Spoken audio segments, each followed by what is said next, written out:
Hello everyone, I'm Paul McGuire Grimes.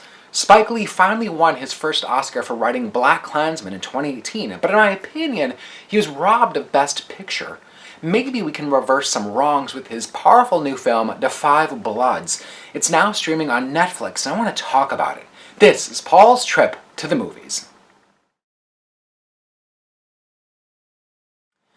The film centers on four Vietnam War vets played by Delroy Lindo, Isaiah Whitlock Jr., Clarke Peters, and Norm Lewis.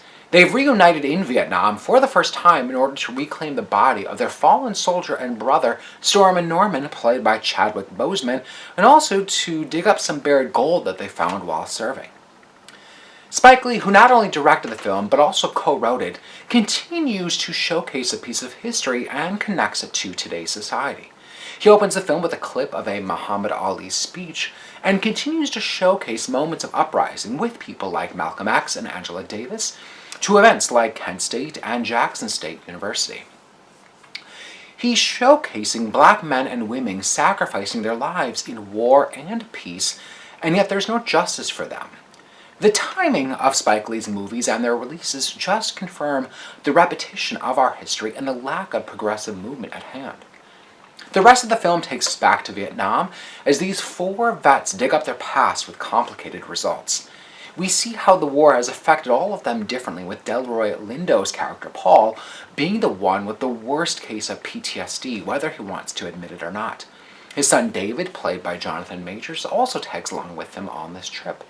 And then there's Norm Lewis's Eddie, who is the peacemaker of the group.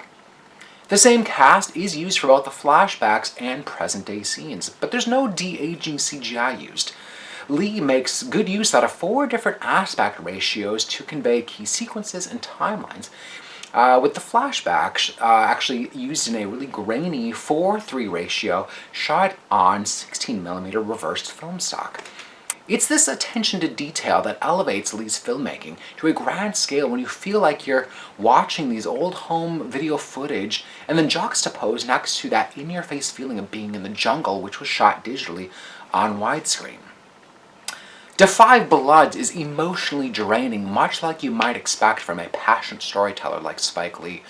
As these men start literally digging up their past, it becomes a surge of emotions that they're not quite ready for, which then in turn takes the audience on an unexpected surprise.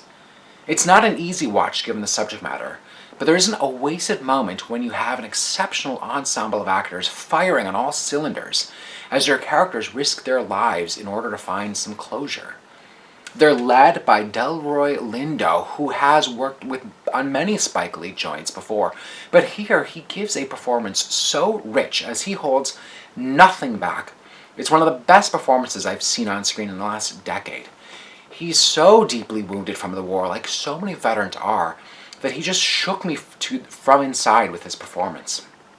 He has a monologue delivered in front of the camera, right to the camera with a tight frame that will have a lasting effect on its audience.